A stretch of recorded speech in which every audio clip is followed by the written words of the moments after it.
So this is going to be a pretty basic video on chord progressions. So chord progressions are pretty important if you want to be a songwriter, or you like writing songs, or you just want to learn songs. Doesn't matter. This is like a good way of looking at songs.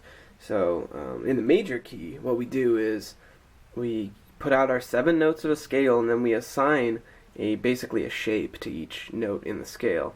So for 1s, that's major, 2, 3, minor, 4, 5 is major, 6 is minor, and 7 is kind of hairy, so we'll just let that go.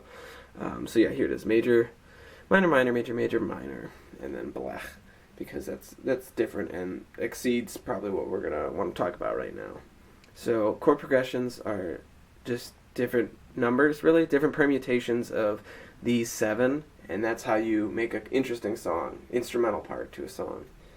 So I'll illustrate it, I guess, with row, row, row your boat in the key of C on the tonic, which is going to be C. Row, row your boat gently down the stream, merrily, merrily, merrily, merrily, life is but a dream. So that's boring because all we have for the instrumental is C major, so it's just 1 the whole time. So what it does is it's kind of a disservice to the melody. So the melody, these chords improve the melody by sort of shedding a different light on them. So, you can look at something, like a CD case or something like that, and it's more interesting, not head on, but it's more interesting when you give it different lights and different shades.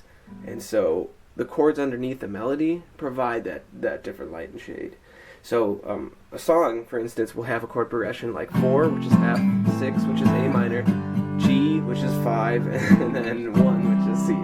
And so that's like the bed on which the melody lays on, and this gives it different highlights, and it kind of brings out different points. And so let's take that same row, row, row your boat melody and then use this chord progression in the key of C, and it's much more interesting. Row, row, row your boat gently down the stream, merrily, merrily, merrily, merrily, life is but a dream. That's more interesting because so our melody is row, row. It starts on the 1, right? So it starts on C, and if we put a C underneath that, it's kind of repetitive, and it's just row, row. It makes it more dull, I guess. And again, you can just switch up the permutation even of these numbers, and you'll have something that sounds like a new song. So you could have like, which is this chord progression here, or you could have, and this sound like they're drastically different, sort of. Maybe not. To me, they do. And yeah, and you can make it more interesting again by not strumming. So if you finger pick, you can make this chord progression like something like, alright, wait.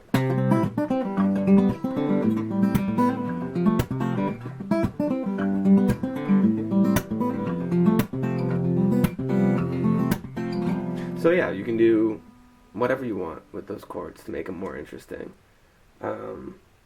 Yeah, that's basically chord progressions. Doesn't get that much harder than that. So thank you.